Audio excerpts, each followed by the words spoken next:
राजस्थान राजा महाराजाओं की स्थली रही है। यहाँ पर आपको कई किले एवं भव्य महल देखने को मिलेंगे, जिनमें से एक भानगढ़ का किला भी है।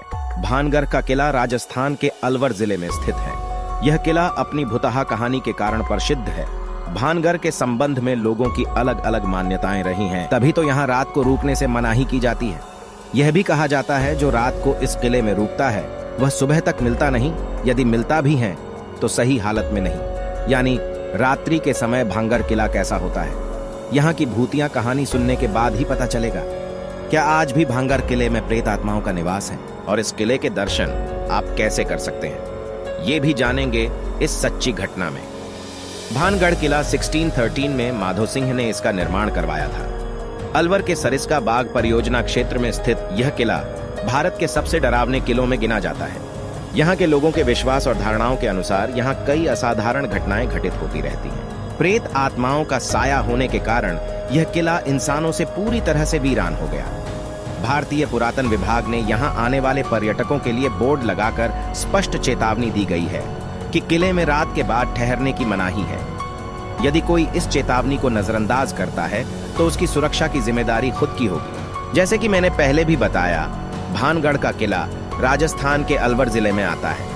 किला 3 ओर से अरावली पर्वतमाला से घिरा हुआ है। यही वजह है कि सुरक्षित स्थल महसूस होने के कारण यहाँ के शासक ने इस किले का निर्माण करवाया। किले का बाहरी परकोटा एक मजबूत दीवार के साथ बना हुआ है, जो दोनों तरफ पर्वतों से मिलकर किले को और अधिक सुरक्षित करता है। भानगढ़ किले के मुख्य द्वार पर बजरंग बली का मंदिर बना हुआ है। इसके बाद किले के बाजार परिसर की शुरुआत होती है।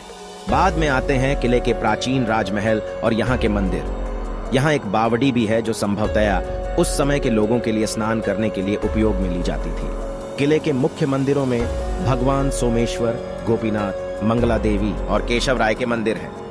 Most haunted place in India में शुमार इस किले को भूतों का भानगढ़ भी कहा जाता है। इसे माधो सिंह प्रथम ने बनवाया था। इनके दादाजी का नाम भान सिंह था। इन्हीं के नाम पर किले का नाम भी भानगढ़ रखा गया। वर्तमान में यह किला भारतीय पुरातत्व सर्वेक्षण ASI की निगरानी में है। विभाग की ओर से किले की पहरेदारी की जाती है। 17वीं सदी में भानगढ़ एक आबाद एवं खुशहाल किला हुआ करता था। इसके निर्माता माधो सिंह मुगल सम्राट अकबर की सेना में जनरल हुआ करते थे। विशाल आकार में निर्मित इस किले में तकरीबन 10,000 लोग रहा करते थे। किले में प्रवेश के 5 द्वार बने हुए हैं। यह किला मुगलों की छत्र छाया में ही रहा। किला बनने के 3 सदी तक यहाँ सब कुछ सामान्य था। भगवंत दास के छोटे बेटे व अंबर किले में रहने लगे। इसके बाद यह माधो सिंह के हक में आ गया। माधो सिंह के बाद इसके वंशजों ने किले पर शासन किया। 1722 में इसी वंश के हरिसिंह उत्तराधिकारी बने। इनके 2 बेटे थे। यह मुगल काल था तथा दिल्ली की सत्ता औरंगजेब के हाथ में थी। धर्म परिवर्तन उसका पहला काम था। उसने हरिसिंह के दोनों बेटों को इस्लाम धर्म स्वीकार करवाकर उन्हें मोहम्मद कुलीज एवं मोहम्मद दहलीज का नाम देकर भानगढ़ का किला उन्हें सौंप दिया। उसी समय आमेर के महाराजा सवाई जय सिंह ने उनकी हत्या कर किला वापस माधो सिंह के पुत्रों को सुपर्द कर दिया था। भानगढ़ के भुतहा किला बनने के पीछे राजकुमारी रत्नावती और तांत्रिक सिंधु सेवड़ा की कहानी बताई जाती है। ऐसा कहा जाता है कि रत्नावती उस समय की अप्रतिम सुंदरी थी। राज्य में उसके समान कोई सुंदर लड़की नहीं थी।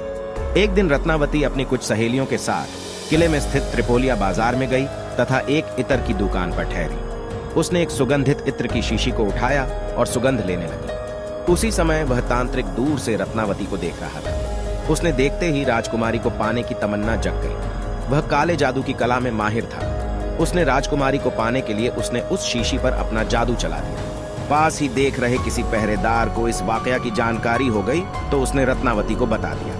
रत्नावती ने इतना सुनते ही उस इत्र की शीशी को पास ही पड़े पत्थर पर पटक कर तोड़ दी।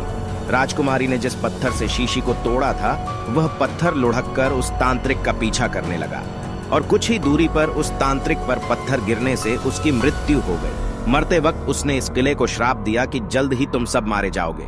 तुम्हारी आत्माएं इसी किले में भटकती रहेगी। इस घटना के कुछ दिन बाद ही अजबगढ़ और भानगढ़ के बीच यह भयंकर युद्ध हुआ। इस युद्ध में किले में रहने वाले समस्त लोग मारे गए, जिनमें राजकुमारी रत्नावती भी थी। अपने श्राप के मुताबिक ऐसा माना जाता है वो मरने वाली समस्त आत्माएं रूह बनकर आज भी किले में भटकती है। इसी कारण यहाँ रहस्यमयी घटनाएं घटित होती हैं।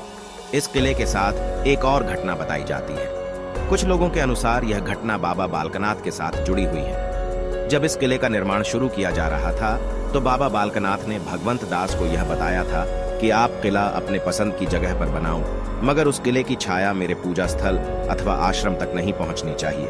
यदि ऐसा हुआ तो किले में कोई जीवित नहीं बचेगा। भानगढ़ का किला आज एक रहस्यमयी किला है। लोग बताते हैं कि यहाँ भूतों की बात सत्य है। किले के खंडहर हो चुके महलों में आज भी रात को प्रेत आत्माएं बसती हैं, मगर वे आत्माएं किले की 4 दीवारी तक ही सीमित है। प्रवेश द्वार पर हनुमान जी का स्थान होने के कारण वो इस 4 दीवारी से बाहर नहीं आते। कुछ लोग किले में रहने का साहस करते हैं, मगर रात्रि को उन वीरान महलों में नहीं जाना चाहिए। हम इंसान हैं, हम में वो क्षमता नहीं जो किसी प्राचीन इतिहास अथवा श्राप को बदल सके। इसलिए यदि आप भी भानगढ़ की यात्रा पर जाएं तो ऐसा दुस्साहस न करें। राजस्थान में मौजूद भानगढ़ किला ऐतिहासिक खंडहरों की वजह से देश और दुनिया भर में प्रसिद्ध है। किले के चारों तरफ ऊंची ऊंची पहाड़ियां और जंगल मौजूद है। जब किले में प्रवेश किया जाता है तो विभिन्न हवेलियों के अवशेष भी दिखाई देते हैं। शाम के समय यहाँ का नजारा काफी डरावना हो जाता है। भारत के टॉप हॉन्टेड प्लेस में भानगढ़ किले की गिनती होती है, जो कि राजस्थान के अलवर जिले के राजगढ़ नगर पालिका के अंतर्गत आता है। इस किले की गिनती भारत देश की सबसे डरावनी जगह में होती है।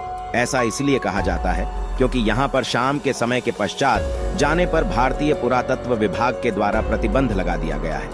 मान्यता है कि शाम के समय से ही यहाँ पर भूतों का आगमन होना प्रारंभ हो जाता है और सुबह होने तक भूत रहते हैं। यहाँ का चौकीदार भी किले से तकरीबन 1 किलोमीटर दूरी पर रहता है। इस किले की तबाही के पीछे विभिन्न कहानियां बताई जाती हैं। हालांकि उन कहानियों के पीछे सच्चाई की कोई भी प्रमाणिक जानकारी अभी तक प्राप्त नहीं हुई है। इस किले के तबाह होने के तौर पर 2 कहानियां काफी अधिक प्रचलित है, जिसमें पहली कहानी के अनुसार राजकुमारी रत्नावती की खूबसूरती के कारण भानगढ़ का किला तबाह हुआ था, क्योंकि उनके पीछे एक तांत्रिक पड़ गया था। और दूसरी कहानी के अनुसार ऋषि बालूनाथ जी की बात न मानने से भानगढ़ किला तबाह होने की कहानी प्रचलित है। आप भानगढ़ किला घूमने के लिए साल के किसी भी समय जा सकते हैं, परंतु आपको यहाँ पर अप्रैल से लेकर के जून के महीने तक जाने से बचना चाहिए, क्योंकि इस दरमियान यहाँ पर काफी भीषण गर्मी होती है। ऐसे में आपको किला घूमने का मजा नहीं आएगा।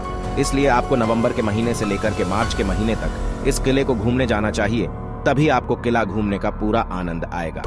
पर्यटकों के लिए सुबह 6 o'clock बजे यह किला खोल दिया जाता है और यह शाम 6 o'clock बजे तक खुला रहता है। इसके बाद किले को बंद कर दिया जाता है। भानगढ़ किले में भारतीय लोगों के लिए एंट्री फीस Rs 25 होती है। विदेशी लोगों के लिए यहाँ पर प्रवेश शुल्क Rs 200 रखा गया है। यहाँ पर वीडियो कैमरा का चार्ज Rs 200 तक लिया जाता है। भानगढ़ किला अलवर शहर के पास में मौजूद है और इसकी दूरी तकरीबन 90 किलोमीटर के आसपास है। इस प्रकार से आपको अलवर जिले से भानगढ़ किले तक जाने के लिए बस और टैक्सी की सुविधा मिल जाती है। अगर आपको वीडियो पसंद आई है तो वीडियो को एक लाइक जरूर करें। मिलते हैं ऐसी ही एक और सच्ची कहानी के साथ।